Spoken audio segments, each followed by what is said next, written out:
an initiative by Technovanza VJTI. This is Kartika Sharma, and I'm thrilled to be your host for today. VJTI was established in the year 1887 and is upholding its proud legacy of over a century filled with brilliance and educational prowess. Furthermore, it has strived in nurturing the brightest minds of society. Technovanza has always been the prime platform where the flames of expertise has been meritoriously passed on to light more torches. Pioneers of diverse fields, including Dr. A.P.J. Abdul Kalam, Dr. Rajendra Singh, Mr. Kartikeya Vikram Sarabhai, and many others have graced Technovanza with their presence while progressively illuminating young minds to new areas of interest. Behold, because today we are elated to add a truly inspirational name to our glorious list of dignitaries. Our guest today, popularly known as the Robin Hood of modern times and the Forrest Gump of ecology, is an activist and humanitarian dedicated to encouraging the world to lead a more sustainable living and diminishing the tons of waste generated every day. He's not only a great environmentalist, but also an inspiration to several generations of humans who wish to live on a safe and healthy planet. Today, we are pleased to welcome the phenomenal Mr. Rob Greenfield. Over the last 10 years, in an effort to reduce waste and lead by example, he's been living off the grid in a solar-powered tiny home and has stood penniless, foraging for food across the US on a bamboo bicycle. He recently spent 2.5 months in South America filming for the Discovery Channel and published a new book, A Dude Making a Difference.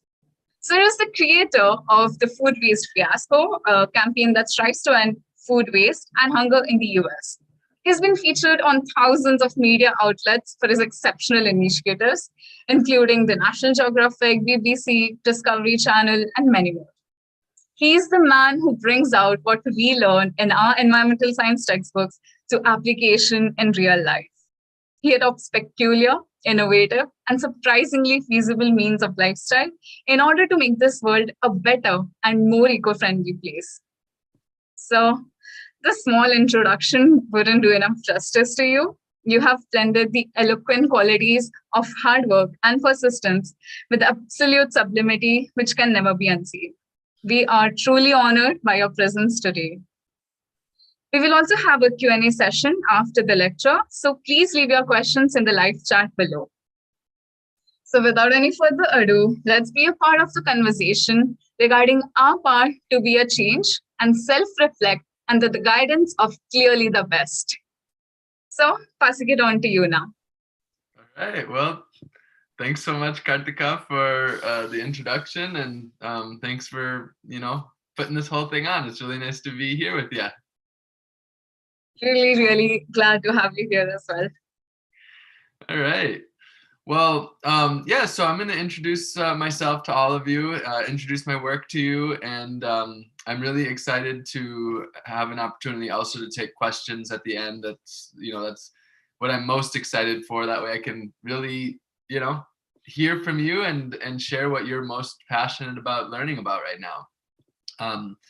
So to give you a little bit of background, many of you know me for some of my more extreme projects, whether it is biking across the country on a bicycle made out of bamboo, living off the grid in a tiny house, growing and foraging 100% of my food, a year without grocery stores or restaurants, or the diving into grocery store dumpsters to create these huge displays of food to show people how much perfectly good food is being wasted. Or the month that I lived like the average American and I wore all the trash that I created to create a visual of how much garbage just one person creates. So a lot of you have seen some of these projects, and you can see that they're bold, they're kind of extreme, they get media attention, and they get a lot of attention through social media. And so a lot of people look at the work that I do and they assume, okay, he must have always been an environmentalist, he must have always cared about sustainability. But actually, I didn't. To go back to my early 20s and my teens, I actually had a goal then of being a millionaire by the time I was 30 years old. I was very focused on material possessions and financial wealth, and very much measured my success based on material possessions and financial wealth, and ultimately how people perceived me because of them. And I wasn't paying really any attention about sustainability or how my life as an individual and as the society that I'm in has an impact on this earth. To go back a little bit further, though, I want to tell you a little bit about my childhood. I grew up in a small town on Lake Superior in what's called Wisconsin, just south of the Canadian border. And I actually grew up very low income. It was my mom and us 3 children living in a small house together. And my mom only made about $15,000 a year for us and for 4 kids and herself. So we did, we were fairly low income. And I always felt, growing up, I just never felt like I belonged. I always felt different for a few different reasons. And it gave me this long-term desire just to fit in and be normal and sort of to achieve what's called the American dream. And so, although at that time what I loved was nature, I loved the outdoors. Every moment that I could get, I wanted to be out just, playing with frogs and turtles and fishing. But this desire to fit in and normalcy and to be successful in this, American dream, I lost that, and instead started to pursue the financial wealth and the material possessions. And so after university, that's what I was doing. And I was doing well with it. I was making good money, and I was actually pretty happy and healthy. I had a lot of friends. I had a nice apartment that I liked. I had a nice car. I was achieving, this dream that I had of the, as I said, American dream.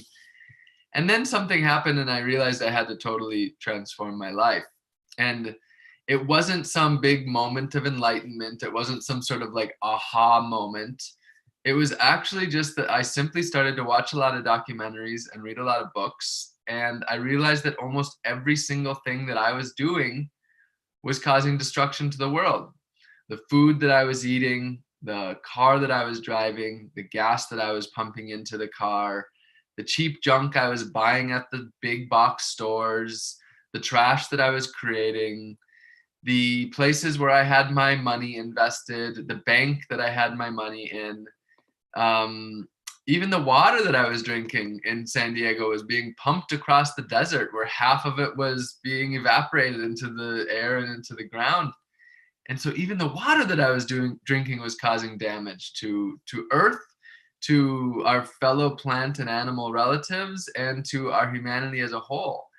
And so I just realized, I was 25 years old at the time, and I said to myself, I'm not doing this for another potentially 50 years. I have to change my life.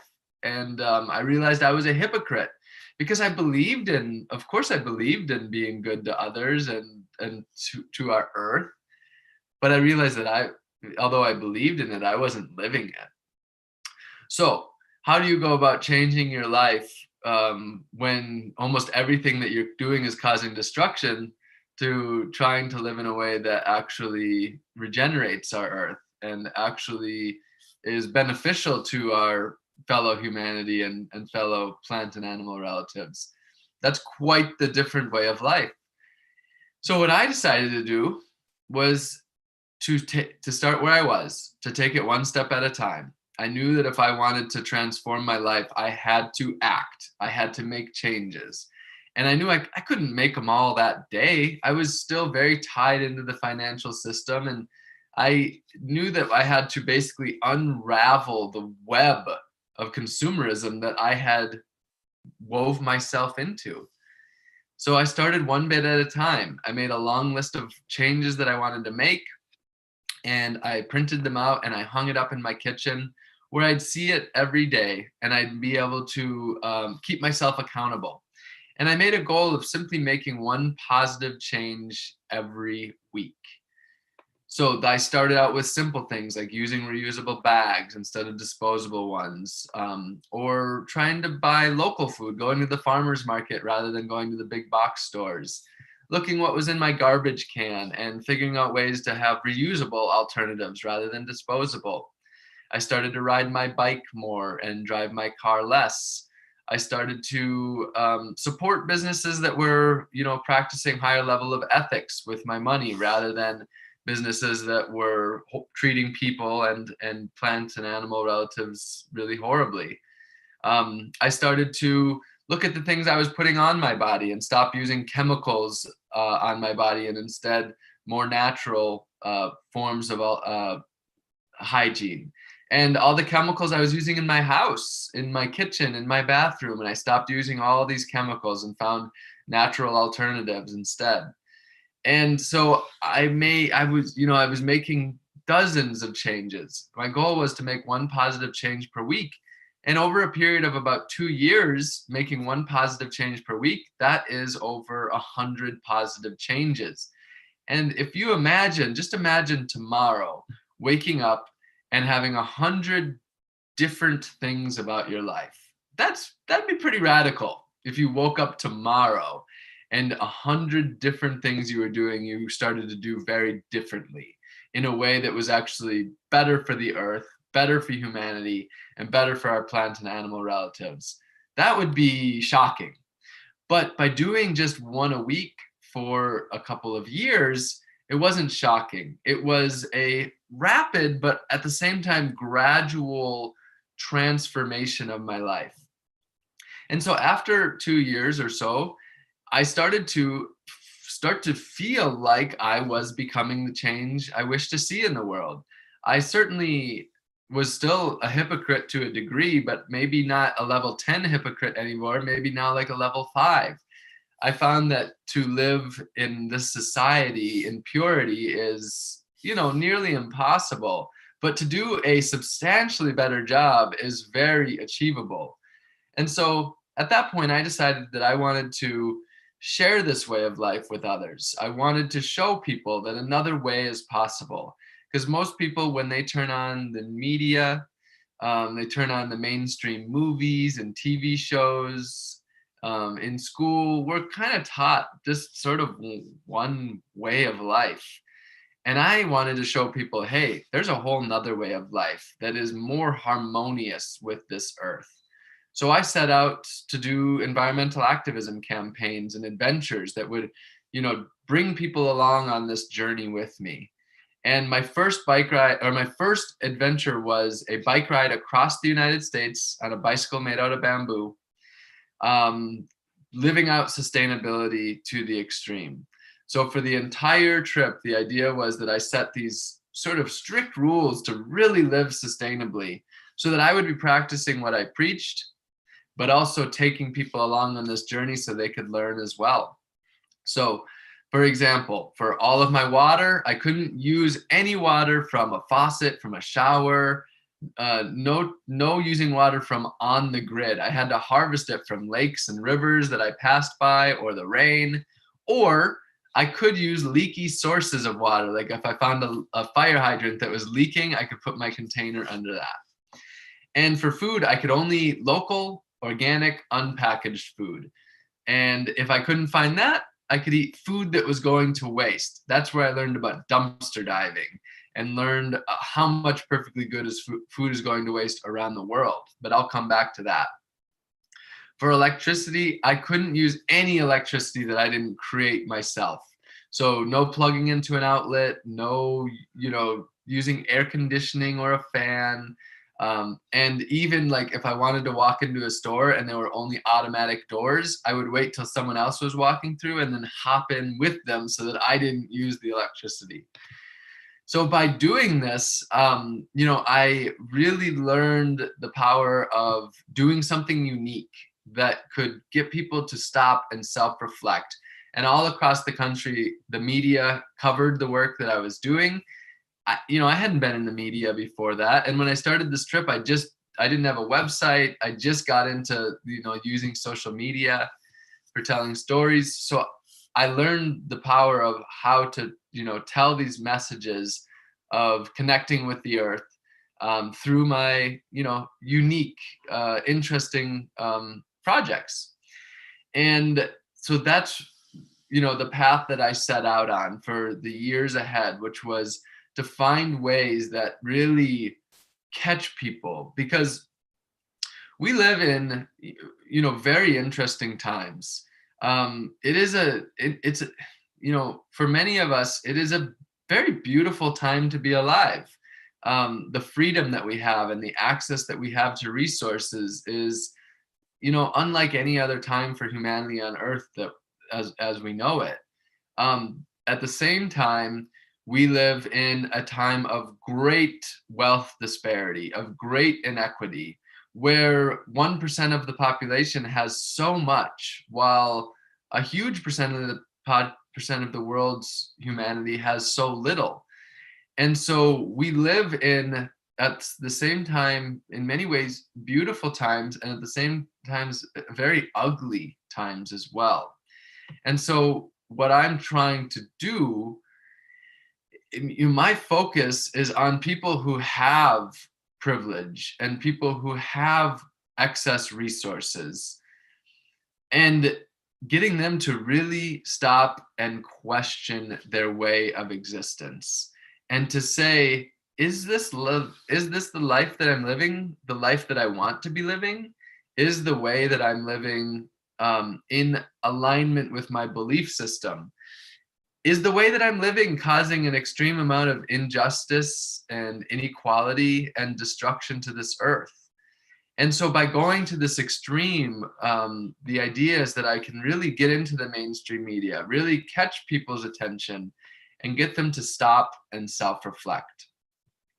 And if they ask questions and they don't like the answer to them, then encourage them to change the answers by changing their life, the way that they are interacting with Earth, with humanity, and with the other beings that we share this earth with. And so that's what I've been doing, both through just my personal life and through these activism campaigns. So fast forwarding from that bike ride across the country, one of my big activism projects was, well, after that, I got into food waste, because I learned on this first trip, that about half of all the food we produce in the United States is wasted.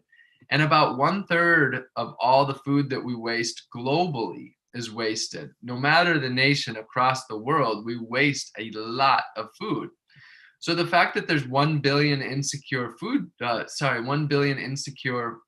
food insecure people, yet we have enough food to feed the entire world and then another 3 billion people, is truly absurd. There is no food shortage on this earth, period.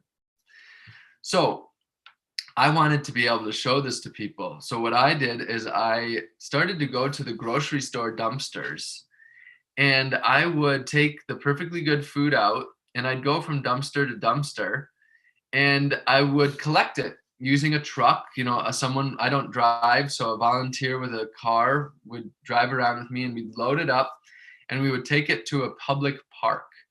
And I did what I called the food waste fiasco. I'd take all of that food, thousands of dollars of the food, a couple $1,000s, and I'd lay it out in a beautiful display to show people the fresh fruits and vegetables, the packaged goods like cereal, the canned goods, the bread, even the milk and the meat and the eggs, and lay it all out so that people could see, look, this is all coming from the grocery store dumpsters. This is perfectly good food that's being thrown away right in your community.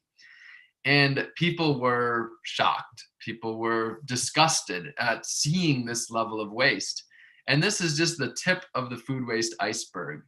But by having this visual, it helped people to wrap their head around the fact that we have a big problem. We have a truly broken food system.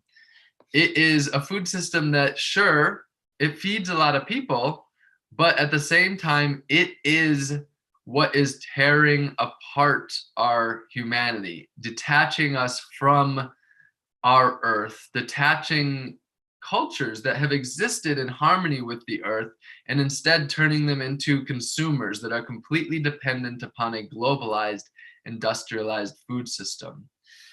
So over time, I asked the question, sure, getting food from the grocery store dumpsters it actually is a sustainable way to eat, because you're diverting food from the landfill.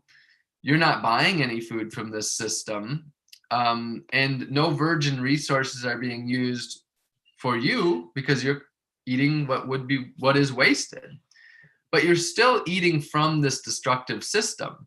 And so I wanted to see, is it possible to live independently of this system, to not need grocery stores or restaurants, nothing packaged or processed, nothing shipped long distances, nothing where I wouldn't know the impact that it has on people and other beings.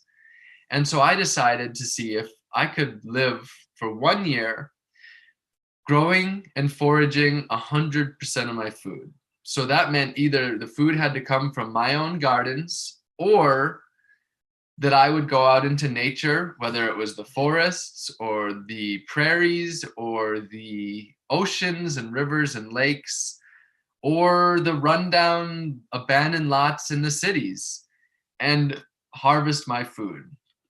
And so that's what I set out to do. But there was a problem. One, I had very little experience growing or foraging any food, so I had to start from scratch. Two, I didn't live anywhere. I didn't have any land, and I didn't really hardly have any money at all. So I had to find places to grow food. So I chose to live in Orlando, Florida. And what I did is I just talked to people in the community, and I said, I would love to turn your front yard into a garden. I would like to, just take out your grassy lawn and instead turn it into an abundant garden full of food. And people loved the idea. And instead of me having to own land, I could just work with people in my community. So that's what I did. I turned about 6 front yards into gardens, and I just immersed in it. I went to any classes that I could. I visited farms and gardens. I went to the community gardens. I watched videos online. I bought books about foraging in the area. I went on foraging classes. I just dove into it full on. And the idea was that I was giving myself 6 months. 6 months to go from growing and foraging 0% of my food to 100%. At the same time, my goal wasn't just to grow and forage all of my food. It was to help thousands of others to start to grow more of their food. So I was working on programs like the Free Seed Project, where we provide seeds to people who don't otherwise have access to them. Community fruit trees, where we plant fruit trees in publicly accessible places for everybody to enjoy. And gardens for the people, where we build gardens for people that wouldn't otherwise be able to do it themselves. So I was immersed in both my own, mission to grow and forage all my food, but also this mission of helping so many others at the same time. So my 6 months turned into 10 months. It took more time than I had expected. And after 10 months, I launched into it. And on morning 1, the first meal that I ever ate, the first meal that I ate was the first meal that I'd ever eaten in my life that was 100% homegrown and foraged. So I was diving off the deep end. And for the next year, every meal, 365 breakfasts, 365 lunch, 365 dinners, and every snack in between either came from my garden or from foraging, and a combination of the two. And it was just a truly deep immersion in connecting with earth and connecting with my food. And I learned that food is growing freely and abundantly all around us. In the past, my food came from the grocery store. I bought most of my food, or all of my food, and it came from the grocery store. Now, my food comes from earth. It grows all over the place. And, you know, through that year, I grew 100 different foods in my garden, and I foraged 200 different foods. So now wherever I go, I see food growing. And my relationship with food is not just food. These are our relatives, plant and animal relatives, and I have a relationship to them. So it was an absolute beautiful year. It was successful. It was challenging. But now I'm not growing and foraging 100% of my food anymore. That was just one of my year-long immersive projects. But still, when I eat food, most of the time there's a story behind it.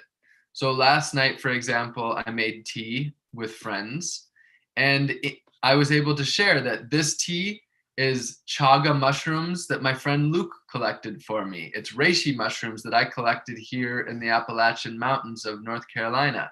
It's turkey tail mushrooms that I harvested when I was in Wisconsin.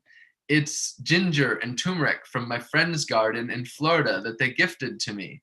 It's lemongrass from another friend who grew it and gifted to me. And I'm able to have this deep relationship and connection to my food. And by having a connection to these, where there's food growing freely and abundantly all around me, I have a connection to the earth. Because imagine, if your food is in your refrigerator or at the grocery store, you're not going to try to pollute that food. You're not going to just recklessly step on it or spray pesticides or pollutants onto it once it's your food. You're not going to destroy the food in your fridge that you know you're about to eat. Well, with the earth being both my pharmacy and my pantry, I'm not going to do that. Wherever I go, I'm looking at how I can walk lightly in order to, be a steward to these relationships that I have with plants and animals. And so the thing about living sustainably, it's not just about the individual actions that you make. Like, sure, ditching plastic straws or plastic bags in and of itself is not going to change the world. And even that one thing it's not like a big impact when there's 7 billion people. But as you shift your way of existing through your actions, it shifts the way in which you interact with the earth as a whole, and with our local humanities and our global humanity, and with all the other relatives of this earth. It changes the way that you look at everything when you change your beliefs, your actions, and the belief system that is surrounding that.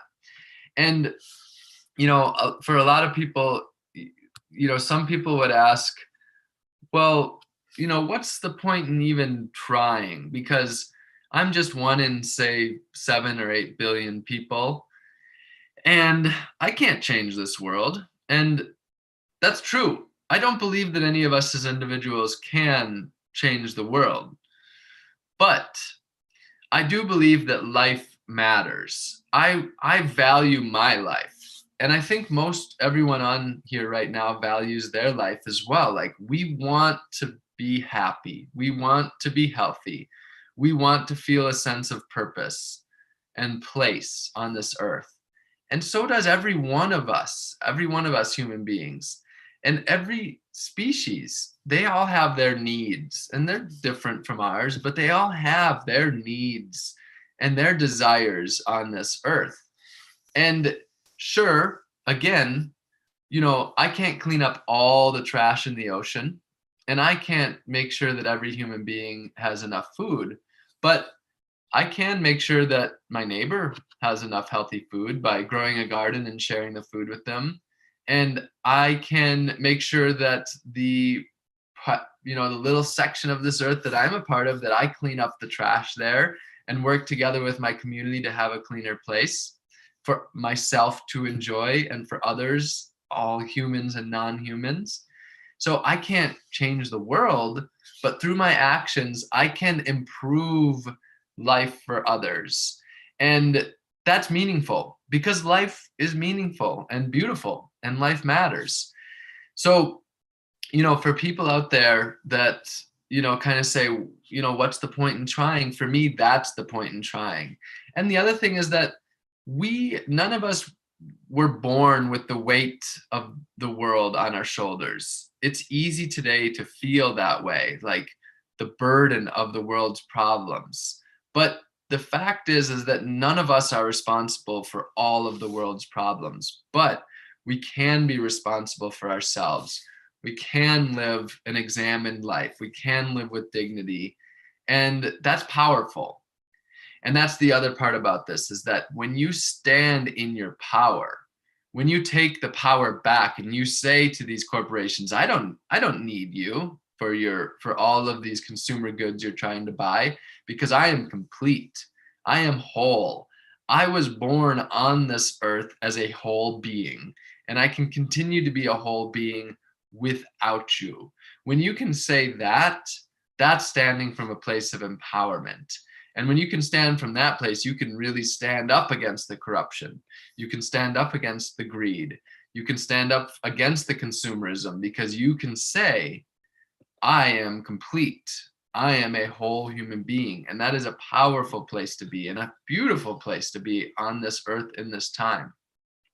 So, I know a lot of people that are listening right now that are here, they may have a dream of a sustainable life, of a regenerative life, of living, connected with humanity.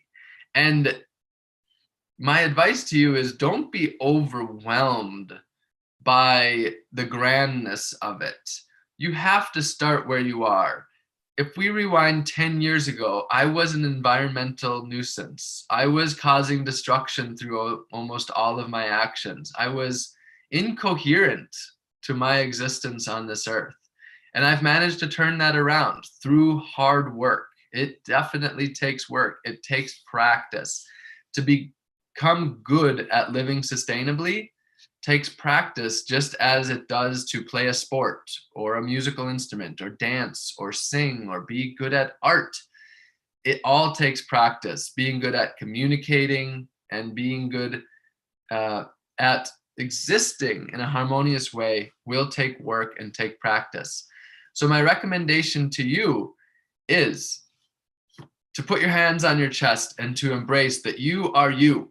You're not anybody else. To look around you and to see that you are in the place that you are in. That's where you are right now. And to acknowledge that you are in the time that you are in. And you have to start there. You have to start with yourself, where you are in the time that you are in, and take responsibility for that. And take it one step at a time. My recommendation is to start where you're excited. Maybe you're excited about growing a little bit of your own food, even if it's just herbs on your balcony. Maybe you're excited about going to the local farmers market and buying local food from local farmers. Maybe you're excited about getting a bicycle and riding a bike more, or walking rather than driving a car. Maybe you're excited about taking your money out of investments in fossil fuels and investing it in our actual collective future, or taking your money out of the big banks and putting it into a local credit union. Maybe you're excited about just taking care of your own body and respecting your body and not putting garbage into your body. Or maybe you're excited about going zero waste, looking at all the ways that you're creating trash and reducing them one step at a time. And that could start with paper towels, using reusable towels instead of paper towels. Maybe you're excited about composting. That's a beautiful thing that you can do. Start with where you're excited. Take it one step at a time and grow it bit by bit, and share that. Share it with others as you're doing it. Not telling others that they're wrong or they're bad, but just showing that there's another way and sharing the joy of it with other people. So that's my recommendation to you. One step at a time, little by little, becoming the change you wish to see in the world until you are the change that you wish to see in the world. So I love you all so much. So nice to get to spend time with you. And I'm really excited and hopeful that you have questions. based on what I've talked about or based on anything whatsoever. I'm, here, I'm open, and I'm here to be of service to all of you in your goal in life. So any question is open, and don't be shy at all.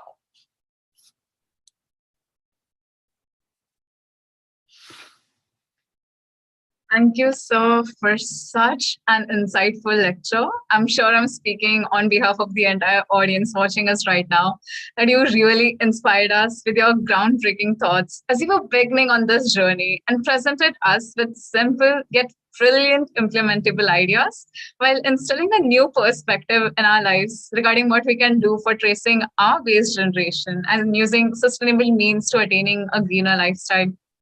So we will now begin the Q&A session to answer a few of our audience's questions. The first question goes, as you have been foraging your own food, can you tell us what kind of challenges, difficulties, failures you faced in learning about what plants to grow, keeping in mind the climatic conditions? Yes. So as far as what plants to grow, the key is to work within your region. So, okay, here's what not to do. Don't walk down the grocery store aisles and say to yourself, what do I love to eat? Why? Because those grocery store aisles are based on a globalized, industrialized food system. Those foods could come from all over, available at any time, and not based on your environment. What I recommend doing is talking to the people in your area, going to the local gardeners, visiting the local gardens, and just simply seeing what grows in that area. And I have the simple question that I always asked is, what grows so easily that I would have a hard time killing it? What, thrives on neglect? If you're in an area that doesn't have a lot of water, doesn't need a lot of water, or if you're in an area that has a lot of water, like thrives on a lot of water, ask what grows really well, what grows really abundantly, that has very few pests, that just thrives. So for example, in Florida, moringa, which a lot of you probably know about, the vitamin tree or the tree of life, you can plant that and that will be producing greens for years to come. There's very few pests. It needs very little water, needs very little nutrients. That's a plant that makes sense to grow. Katuk was another one that I think a lot of people in India grow, or other parts of the world. And then a lot of things like yucca or cassava, sweet potatoes, yams, bananas, papayas.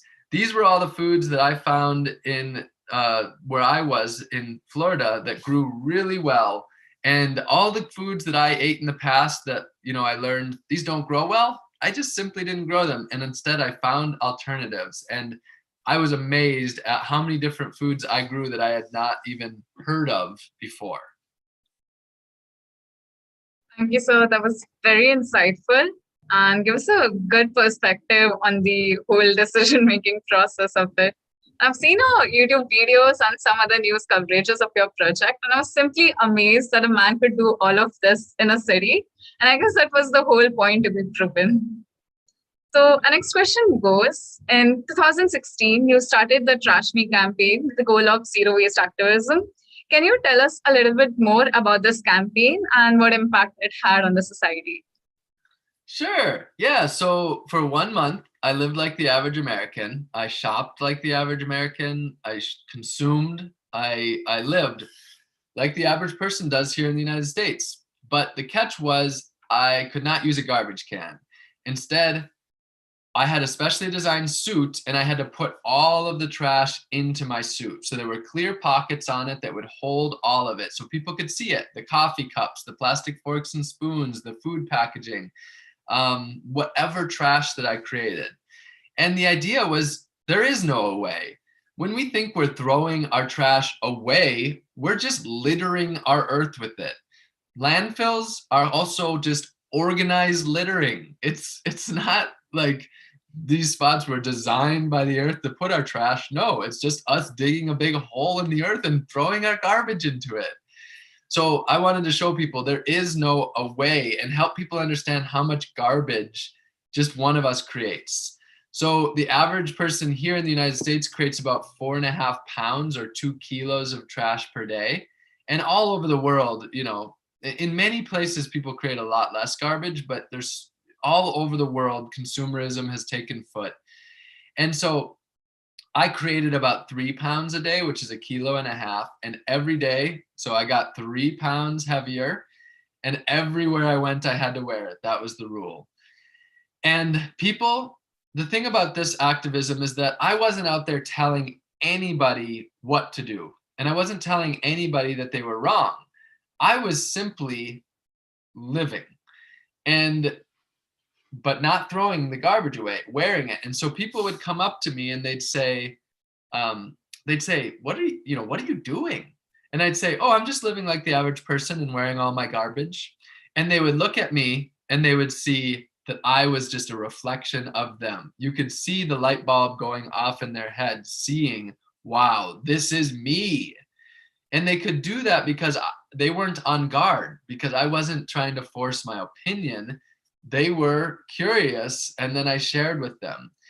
And so after about 2 weeks or so, as I was growing and growing, the media started to cover what I was doing. And after about 2 weeks, I pretty much couldn't go anywhere in New York City without a few minutes going by and someone yelling, "It's the trash man." I was on the front page of the newspapers and on the TV. And so, everybody, or not everybody, but people all over the city knew, what I was doing. And so then, it became really successful in that I'd be walking down the street and someone would just look up and they'd say, "I was just reading about you in the newspaper and here you are. And, you inspired me to not use, disposable coffee cups anymore." Or I had one woman who was 50 years old say, "I've never recycled once in my life, and I'm starting to recycle now. Like, I'm taking my first step." And so thousands and thousands of people who saw it actually made changes in their life. And so I'm personally happy to say that the activism, the way that I do it, it works. And I'm continuing to do it because I've seen so many people that are, self-reflecting and changing their life, starting where they can and growing from there. And some people, it's small changes, but other people, I've heard from so many people that have quit their corporate jobs and radically changed their lives to be in service of the earth. That was very far-sighted and inspirational for all of us here, sir. So for our next question, we have, what was your motivation behind the Community Fruit Trees initiative? And why did you go with fruit trees instead of vegetables, etc.? Yeah, well, the motivation behind Community Fruit Trees is that, most of us think that, or not, a lot of us think that food comes from the grocery store. And we don't realize that first it comes from the earth. A lot of people living in cities have never seen a carrot coming from the ground or a fruit on the tree. And all food that comes from the earth is powerful. But the reason that we focus on fruit trees is because they can live for decades or even centuries. Centuries. So for example, an oak tree that produces acorns, which are edible, they can be producing acorns for 400 years. An apple tree or a mango tree can be producing fruit for 100 years. And they don't take much work once they're established. So the idea is to plant them in public places where people can see, wow, food can be growing right here in our communities, and we can respect this life. And then by respecting it and taking care of it, it can take care of us as well. So it's about connecting people with the earth. But then beyond that, these fruit trees, they just need to be taken care of for the beginning stage of their life. And after that, they, for the most part, take care of themselves. Versus a vegetable garden in the street, it has to be continuously taken care of. But once you have a mango tree that's established, it takes minimal care for that to be producing thousands of pounds of mangoes over, years and years. So it's about connecting people to food, to earth, to community, and doing it in a way that is, long-term sustainable. That is great, sir. We appreciate all the work and technicalities that went behind such a huge, impactful initiative. So, moving on, the next question for you is, since for your projects, you decided not to take any conventional medicines, how did you maintain your health and what kind of alternatives did you adopt as medicines? Yeah, well, there's a saying that goes back a few hundred years at least, and it's "Let thy food be thy medicine, and thy medicine be thy food." And I believe that our medicine is our food, and our food is our medicine. And so I put that to the test, because for this entire year, that included no pharmaceuticals, no pills, no cold medicines, nothing of that sort. Even like if I had a headache, no taking a painkiller or anything like that. And the thing is that currently most of our food is not medicine. It's actually harmful to our bodies. A lot of the food that we eat is actually harmful. And yes, even food like a hamburger from McDonald's, it does keep us alive. It's got important protein and calories and nutrients. And so it is food, but at the same time, it's got a lot of destructive qualities to it.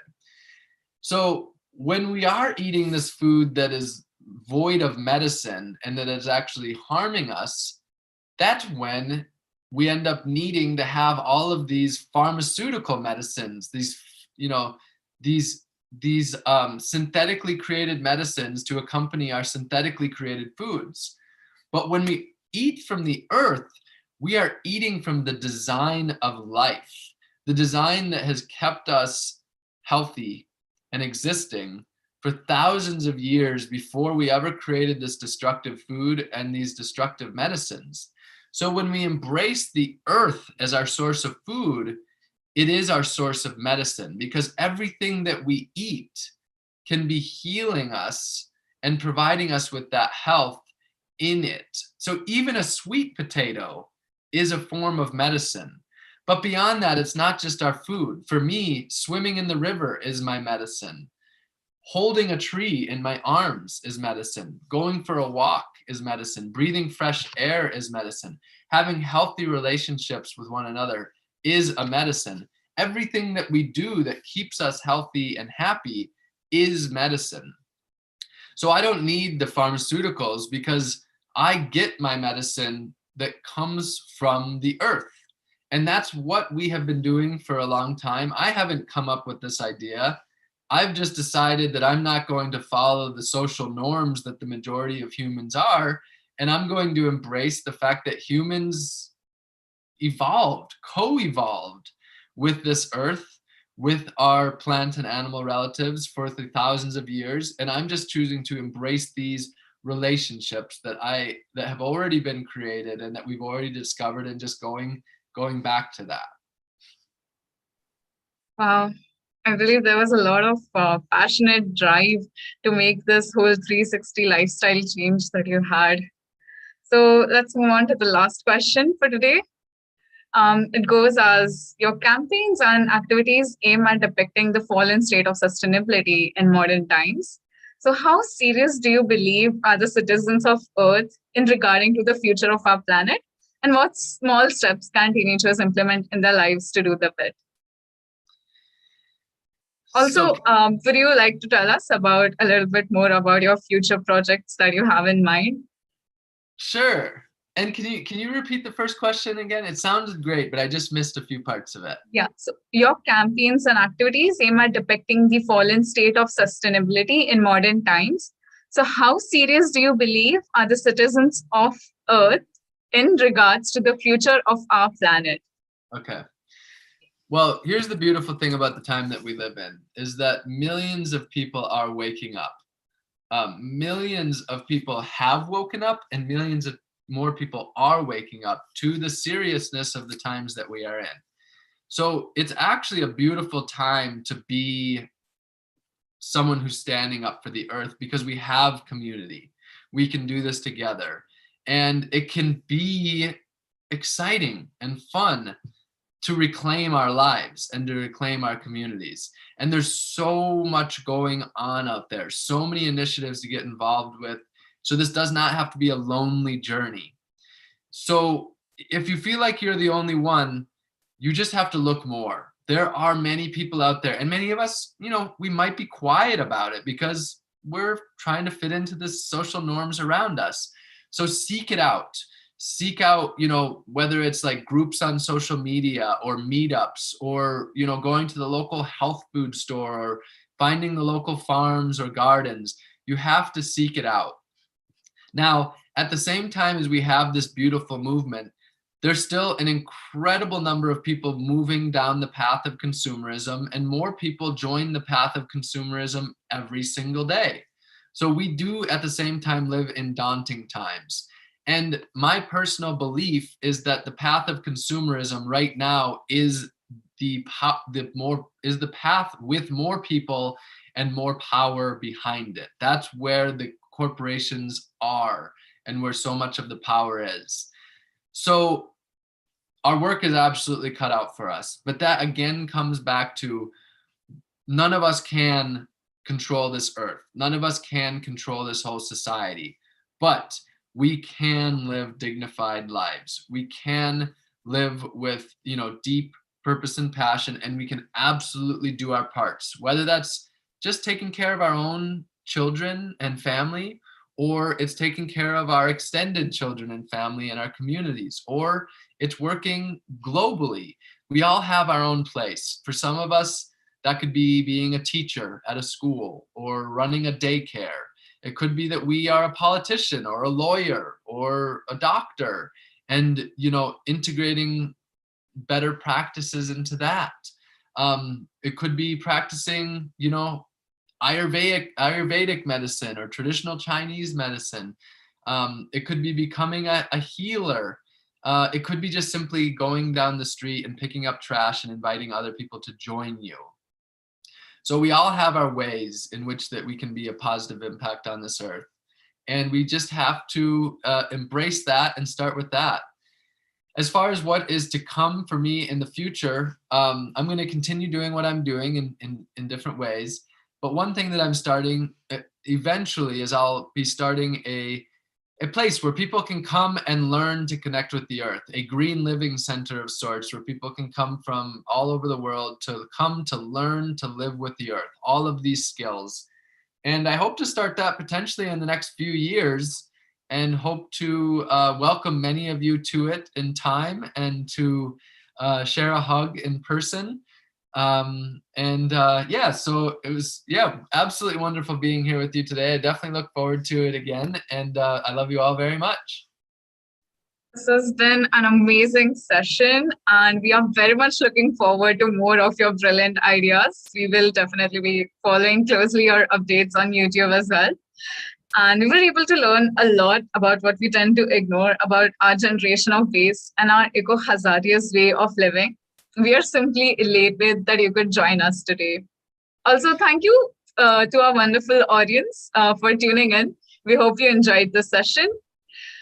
So I'm Kartika Sharma signing off. Until the next time, this is Technovanza VJTI.